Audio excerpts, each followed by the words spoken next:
Hey, what's going on? I will get straight to it. So in this video, I'm going to talk about what makes for a terrible ad.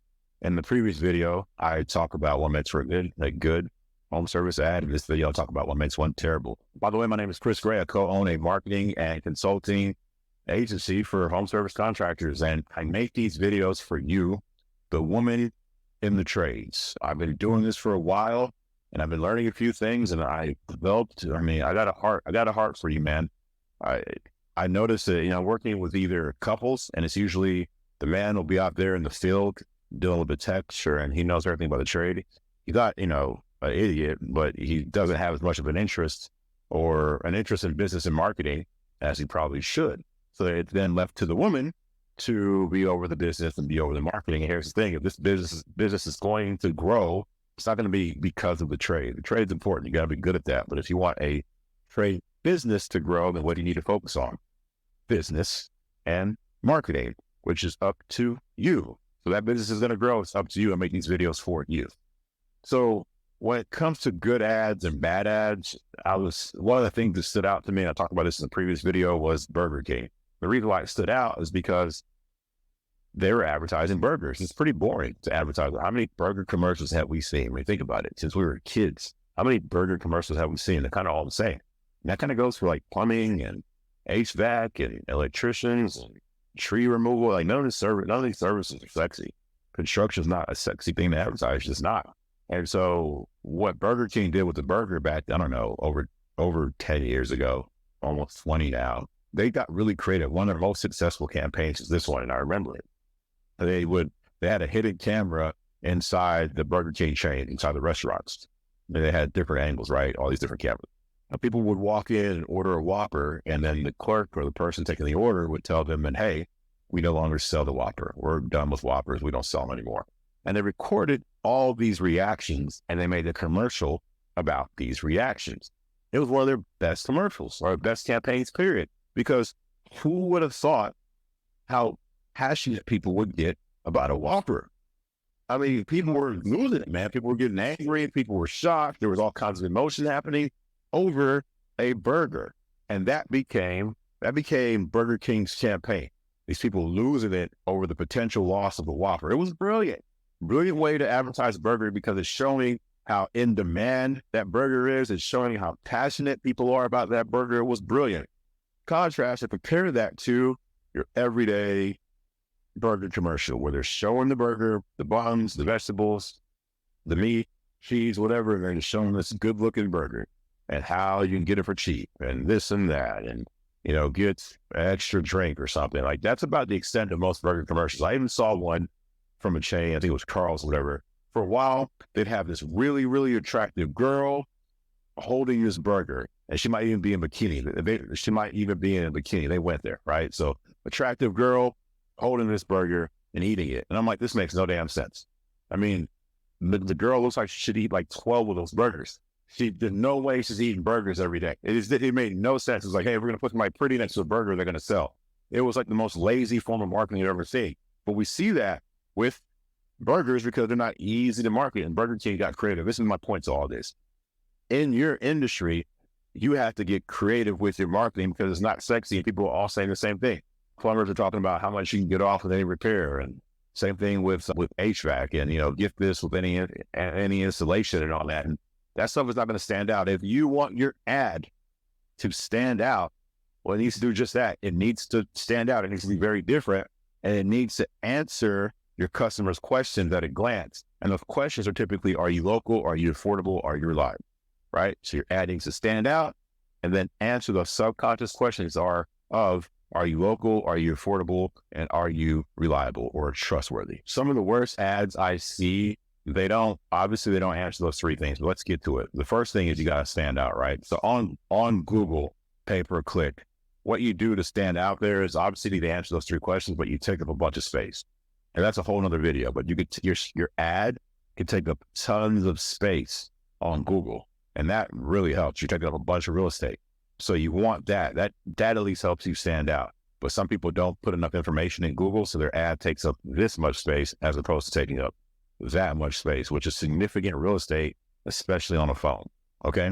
And then also on Facebook, what I see ads not do well is people want to see real people looking at them.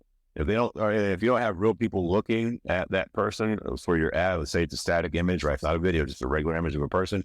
You want that person looking at the camera, not looking over here or doing this. And what a lot of home service contracting companies do that, where they have a person or picture of somebody looking elsewhere or doing something else, or they don't even have a picture of somebody. They just have a bunch of text like Chris Gray Plumbing Company, get $50 off with your service. Just a bunch of words on it. It's terrible. Not going to stand out. You're doing the exact same thing everybody else is. Trustworthiness. So trustworthiness, not communicating that. Well, how do you communicate it? You talk about how many years you've been in business. You talk about your reviews. Talk about being better business accredited, BBB. You know what I'm talking about. Or you simply say that you are trusted. Simply say that you're an expert.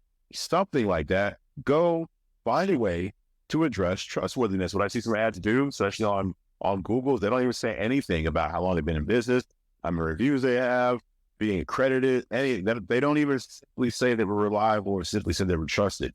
Address trust in some form or fashion, otherwise it could hurt your ad. So then you have trust, affordability. This is the big thing. This is where a lot of people go wrong.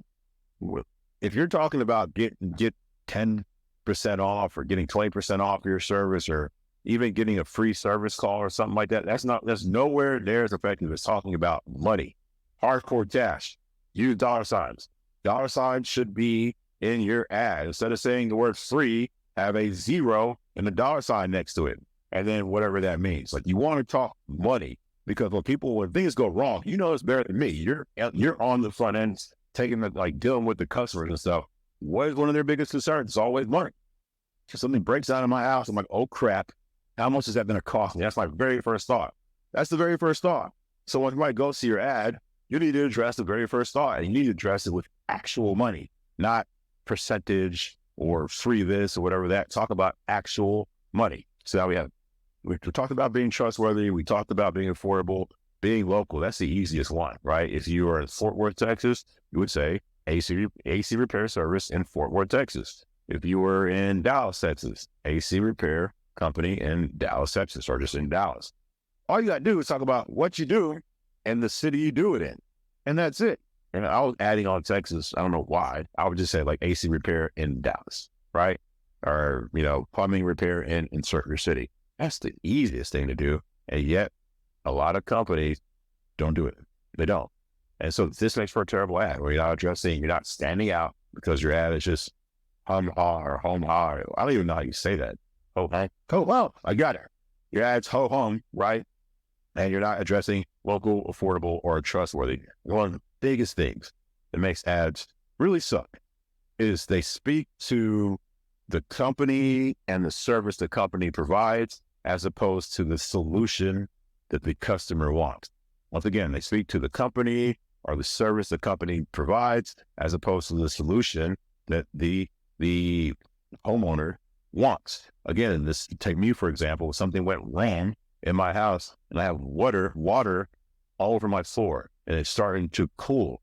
I'm panicking, right? I go the plumber near me, and then some ad comes up saying, Chris Gray Plumbing Service, best in Dallas. I know you're a plumber. I need a plumber. That's okay, I guess. If I'm in a bind, I'll just call you real quick if I'm just that desperate. But if there's another ad that said, Chris Gray same day plumbing service, we'll fix it today. That's different because you're speaking to the solution I need. Got water on my floor. I need it fixed today. I see an ad talking about how you're going to fix it today. I've got a call. Point being is think about what your customers really want. What are they really calling you for? They're not calling you because you're an electrical company. They're not calling you because you're a plumbing company. Yeah, they are. But they're not calling you specifically for that. They're calling you because you're an electrical company that can solve an issue. You're a plumbing company that can solve an issue. What are those most common issues that you solve? That's your advertisement. That's what you talk about, not your dang plumbing company. Didn't mean to get so passionate. I hope this helps. I'll see you. Bye. Wait. Before you go, please like or subscribe to this channel. And here's why. That helps other people like you see this video. So if this video helped you at all, and you want it to help other people just like you, then like and subscribe, because that's the only way that it's going to help them. That's going to be the way for them to see this. I appreciate you watching. Thanks.